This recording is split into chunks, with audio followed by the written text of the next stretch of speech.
Hello and welcome everyone. This is Star Captain Quinn, and today I'll be showing you my 2020 reading and my goals for 2021. I know what you're thinking. Hey, it's already August of 2021. But at the start of this year, I decided to switch careers and attend a UX bootcamp, and now have officially graduated.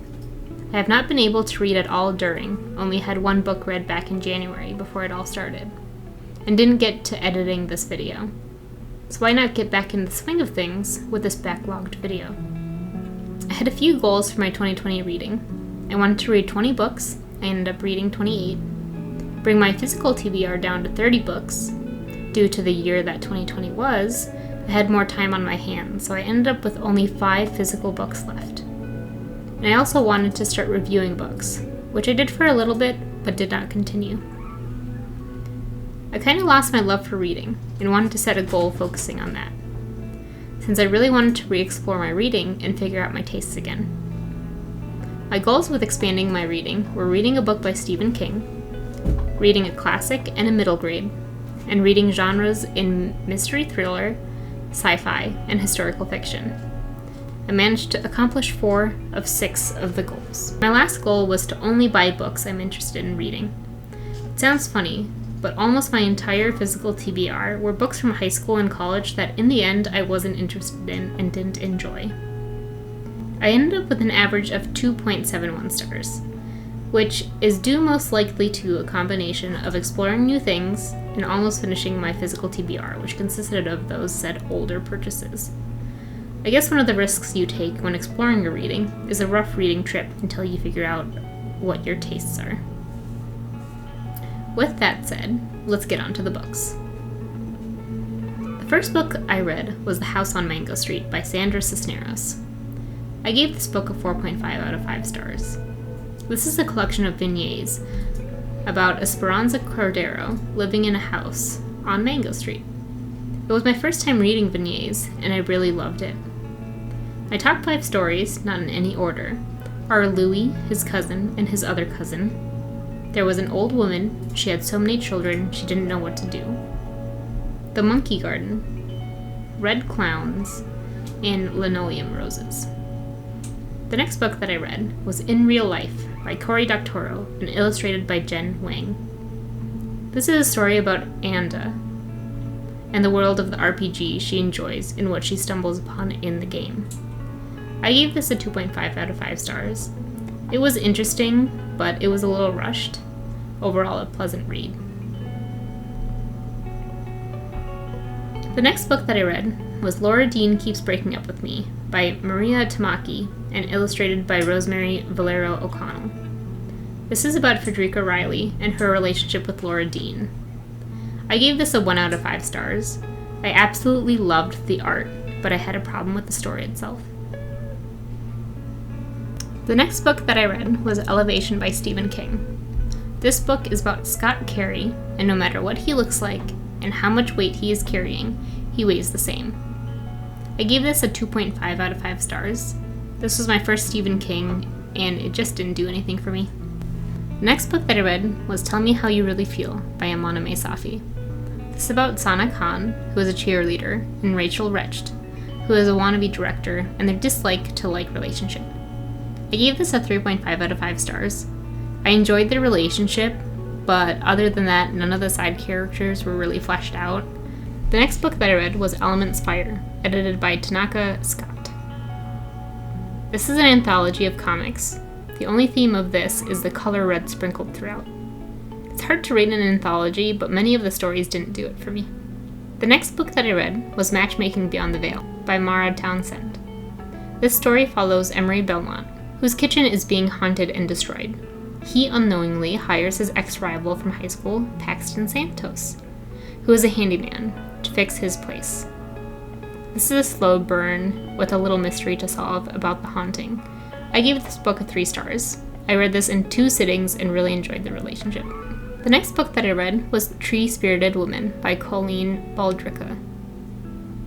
This book is about a woman and her current struggles with her life. She stumbles upon an old woman in the forest, and their relationship grows as the old woman gives her advice. I gave this a 1 star.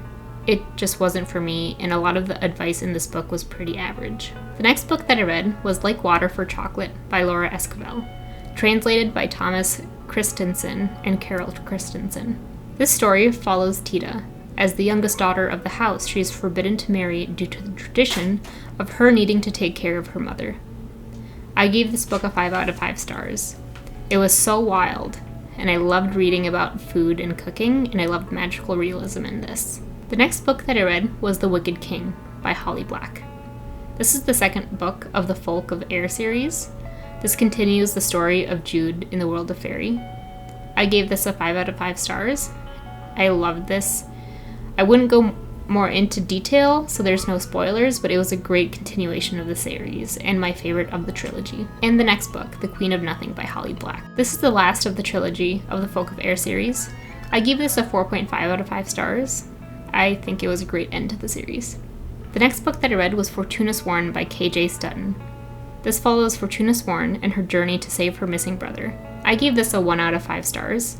This was one of my most disappointing books of the year. I thought fairy plus romance would be a win for me, but it just missed all the marks. The next book that I read was The Turn of the Screw by Henry James. This is a classic following a woman who is taking care of 2 children, but there is something supernatural going on. I gave this a 1 out of 5 stars. This was my pick for a classic read. I don't know if it's just because of the older writing or just in general, but this didn't work for me. The next book that I read was Scythe by Neil Schusterman. This world has no death. There are only scythes that take statistics into play to choose who to kill. We follow 2 characters, Citra and Rowan, who are chosen to be scythe apprentices. I gave this a 3 out of 5 stars. I liked the world, and the characters were pretty good, but just some part of the plots I didn't enjoy. The next book that I read was The Dragonet Prophecy by 2T. Sutherland. Clay and his friends have grown up under a mountain in secrecy in order to stay safe, so they can fulfill a prophecy of peace. I gave this a 3 out of 5 stars. This was my middle grade pick, and I was surprised by this one. I enjoyed it, and this is really what I expect from a middle grade. The next book that I read was An Absolutely Remarkable Thing by Hank Green.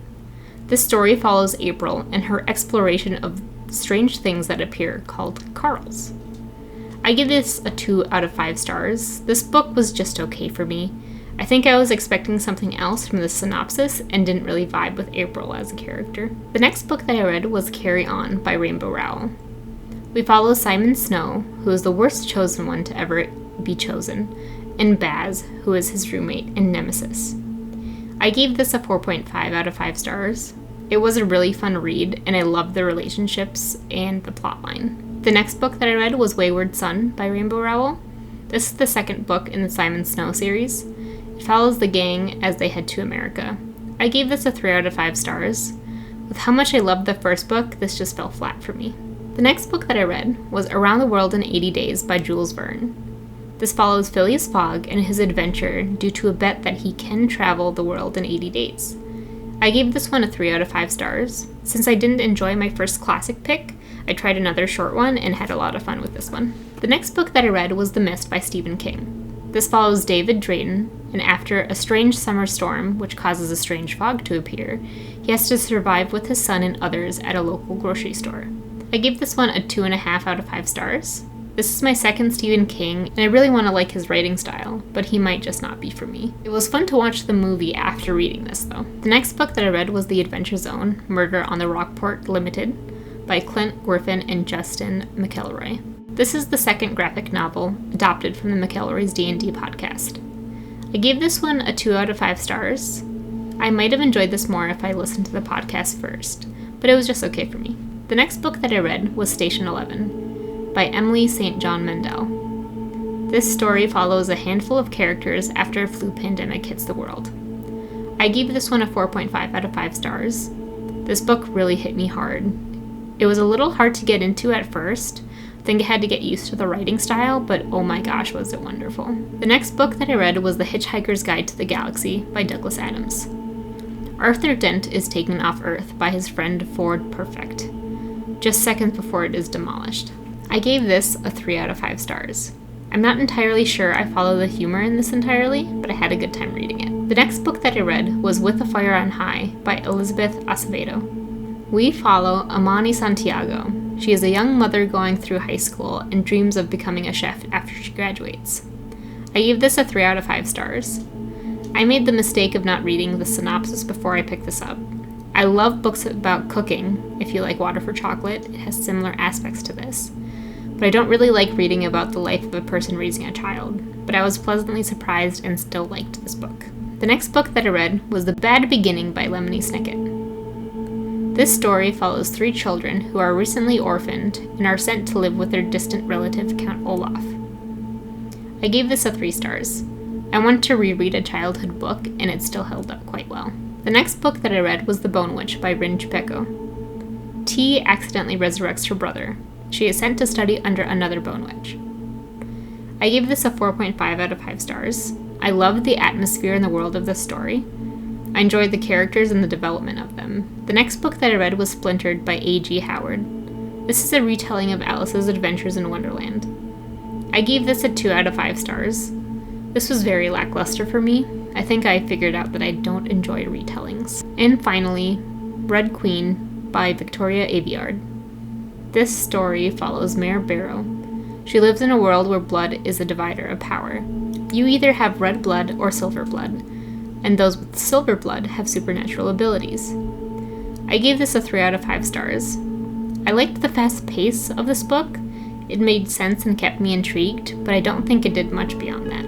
Out of the 28 books, my top 4 were Like Water for Chocolate, The House on Mango Street, Station 11, and The Wicked King. As for my 2021 reading plans, I want to read 21 books.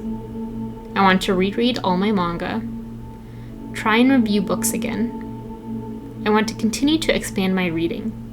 This year, I want to give Stephen King one last try with the book Misery.